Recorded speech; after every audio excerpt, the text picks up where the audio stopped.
నమస్కారం. ఈరోజు మనం సినిమాలో ఆర్టిఫిషియల్ ఇంటెలిజెన్స్ అంటే ఏఐ గురించి కొంచెం డీటెయిల్డ్గా మాట్లాడుకుందాం. స్క్రిప్ట్ దగ్గర నుంచి విజువల్ ఎఫెక్ట్స్ దాకా ఈ టెక్నాలజీ ఎలా అంత మార్చేస్తుందో చూద్దాం. మన దగ్గర కొన్ని ఆర్టికల్స్, రిపోర్ట్స్ ఉన్నాయి. వాటిని బేస్ చేసుకుని కొన్ని ఇంట్రెస్టింగ్ విషయాలు డిస్కస్ చేద్దాం. తప్పకుండా. ఏఐ అసలు సినిమా మేకింగ్లోకి ఎలా వస్తోంది, దాని ఎఫెక్ట్ ఏంటి, ముఖ్యంగా ప్రీ ప్రొడక్షన్, పోస్ట్ ప్రొడక్షన్, విఎఫ్ఎక్స్లో ఎలా వాడుతున్నారు, అవును, మరి ఇండియాలో మన దగ్గర దీన్ని ఎలా రిసీవ్ చేసుకుంటున్నారో కూడా చూద్దాం. కరెక్ట్. ఫస్ట్ ప్రీ ప్రొడక్షన్ తీసుకుంటే ఏఐ టూల్స్ భలే హెల్ప్ చేస్తున్నాయి అంటున్నారు కదా. అవును. కొన్ని ప్లాట్ఫామ్స్ అయితే ఐడియా నుంచి స్టోరీ బోర్డ్ దాకా మొత్తం ప్రాసెస్ని ఈజీ చేస్తున్నాయట. నిజమే. ఇంకా స్క్రిప్ట్ని ఇస్తే చాలు, నిమిషాల్లో బ్రేక్ డౌన్ చేసి షెడ్యూల్స్ కూడా వేసే టూల్స్ ఉన్నాయట. డ్రాయింగ్ రాని వాళ్ళు కూడా ఏఐతో స్టోరీ బోర్డ్స్ క్రియేట్ చేయొచ్చంట. అది క్యారెక్టర్ కన్సిస్టెన్సీతో. భలే ఉంది కదా. భలే ఉంది. ఇంకా కాన్సెప్ట్ ఆర్ట్, విజువల్స్ కోసం టెక్స్ట్ ఇస్తే ఇమేజెస్ జనరేట్ చేసేవి, అవి బాగా పాపులర్ అయ్యాయి. అవునవును. దీనివల్ల టైం, మనీ బాగా సేవ్ అవుతున్నాయంటే. స్క్రిప్ట్ అనాలిసిస్, షెడ్యూలింగ్, విజువలైజేషన్ ఇవన్నీ చాలా ఫాస్ట్ అయ్యాయి.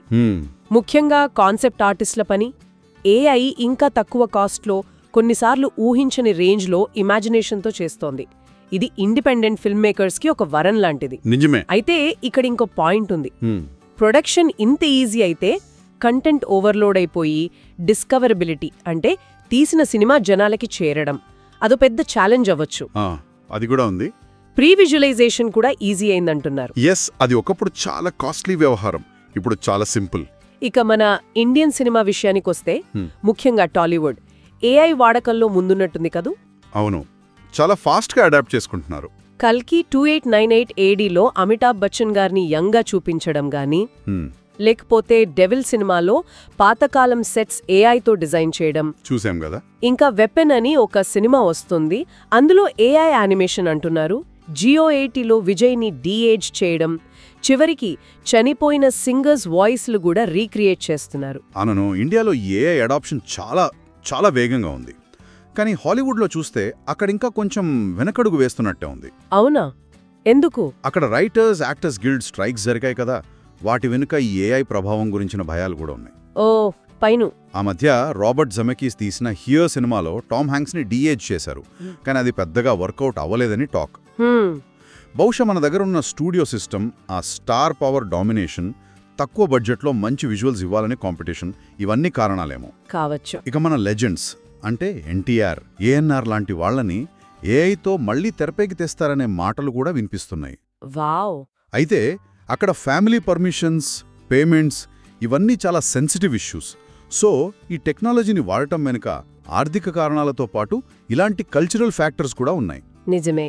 అయితే ఏఐ ఇంత చేస్తుంటే మరి రైటర్స్, ఎడిటర్స్, ఆర్టిస్టుల జాబ్ సంగతేంటి? క్రియేటివిటీకి ప్లేస్ ఉంటుందా? అదొక పెద్ద ప్రశ్న. గోపీమోహన్ గారు అన్నట్టు వెంకీ సినిమాలో ఆ ట్రైన్ కామెడీ సీన్ ఉంది కదా, అలాంటిది ఏఐ రాయగలదా? కష్టం. లేదా డీజే టిల్లు లాంటి ఒక క్యారెక్టర్ అంత ఒరిజినల్గా, అంత స్పాంటేనియస్గా ఏఐ క్రియేట్ చేయగలదా? ఏమో. కరెక్టే, అదే మేజర్ కన్సర్న్. ఏఐకి ఆ ఇమోషనల్ డెప్త్, ఆ ఒరిజినాలిటీ ఉండవు కదా, అది ఉన్న డేటా నుంచే నేర్చుకుంటుంది. అవును. దానివల్ల ఫార్ములా స్టోరీలు, రొటీన్ క్యారెక్టర్లు వచ్చే రిస్క్ ఉంది. కొన్ని రిపోర్ట్స్ అయితే editors, VFX artist, screen writers లాంటి కొన్ని జాబ్స్ తగ్గొచ్చని కూడా అంటున్నాయి. కానీ ఏఐని ఒక టూల్గా, అంటే మనిషి క్రియేటివిటీకి హెల్ప్ చేసేలా వాడితే మాత్రం రిజల్ట్స్ బాగుంటాయి. ఉదాహరణకి ట్రైలర్ కటింగ్ తీసుకోండి. ఆడియన్స్ రెస్పాన్స్ని ఏఐ అనలైజ్ చేసి ఏ షాట్స్ పెడితే ఎక్కువ ఇంపాక్ట్ ఉంటుందో సజెస్ట్ చేయగలదు. ఓకే. సో ఇక్కడ అసలు పాయింట్ ఏంటంటే మనిషి ఇంటెలిజెన్స్కి, ఆర్టిఫిషియల్ ఇంటెలిజెన్స్కి మధ్య ఆ బ్యాలెన్స్ ఎలా సాధిస్తామనేది. కరెక్ట్. ఇక పోస్ట్ ప్రొడక్షన్, అక్కడ కూడా ఏఐ బాగానే వాడుతున్నట్టున్నారు. అవును, అక్కడ కూడా చాలా అప్లికేషన్స్ ఉన్నాయి. పాపులర్ ఎడిటింగ్ సాఫ్ట్వేర్లోనే బోలెడు ఏఐ ఫీచర్స్ ఉంటున్నాయి. Colour grading, sound design, Adobe audition లాంటివి. ఇంకా విఎఫ్ఎక్స్లో రోటోస్కోపింగ్ అంటే ఆ ఫ్రేమ్ బై ఫ్రేమ్ కట్ చేసే పని, అది ద మ్యాండలోరియన్ లాంటి షోలలో ఏఐతో చాలా ఫాస్ట్గా చేశారట. అవును, అది చాలా టైం తీసుకునే ప్రాసెస్. అలాగే facial animation, crowd simulations, set extensions. Wow. మొన్న డ్యూన్ 2కి కళ్ల రంగు మార్చడానికి వాడిన ఏఐకి ఆస్కార్ కూడా వచ్చింది. నిజమే. ఆ రిపీటేటివ్ పనులన్నీ ఆటోమేట్ అవటం వల్ల విఎఫ్ఎక్స్ ఆర్టిస్టులు క్రియేటివ్ వర్క్ మీద ఎక్కువ కాన్సంట్రేట్ చేయొచ్చు. అది ప్లస్ పాయింటే. అయితే డీఫేక్ టెక్నాలజీతో చనిపోయిన యాక్టర్స్ని తీసుకురావటం, యాక్టర్స్ పర్మిషన్ లేకుండా వాళ్ళ ఫేస్ వాడటం, ఇవన్నీ చాలా సీరియస్ ఎథికల్ క్వశ్చన్స్ రేజ్ చేస్తున్నాయి. అది నిజమే.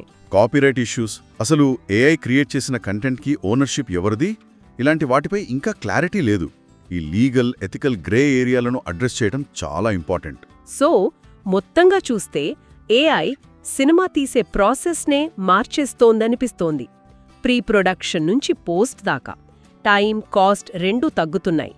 ఇండియా అయితే దీన్ని బాగానే వాడుకుంటోంది. అవును, కానీ క్రియేటివిటీ, జాబ్స్, ఎథిక్స్ వీటి గురించి మనం సీరియస్గా ఆలోచించాలి. ఏఐని మనిషి క్రియేటివిటీకి రీప్లేస్మెంట్లా కాకుండా ఒక పవర్ఫుల్ టూల్గా చూడాలి. కరెక్ట్. దీన్ని రెస్పాన్సిబుల్గా వాడటానికి కొన్ని గైడ్లైన్స్, రూల్స్ ఉండటం అవసరం. ఫైనల్గా ఒక ఆలోచన. భవిష్యత్తులో సీజీఐ ఎలాగో ఏఐ కూడా సినిమా మేకింగ్లో ఒక స్టాండర్డ్ అయిపోతే అప్పుడు ఆడియన్స్ సినిమా ఎలా తీశారు అని పట్టించుకుంటారా, లేక కథ బాగుందా, ఎమోషన్ ఉందా అని చూస్తారా? Interesting question. ఈ కొత్త టూల్ని మన స్టోరీ టెల్లింగ్ని ఇంకా బెటర్గా చేయడానికి ఎలా వాడుకుంటాం అనేదే ముఖ్యం అనుకుంటా. మాతో పాటు ఈ డిస్కషన్లో పాల్గొన్నందుకు థ్యాంక్స్.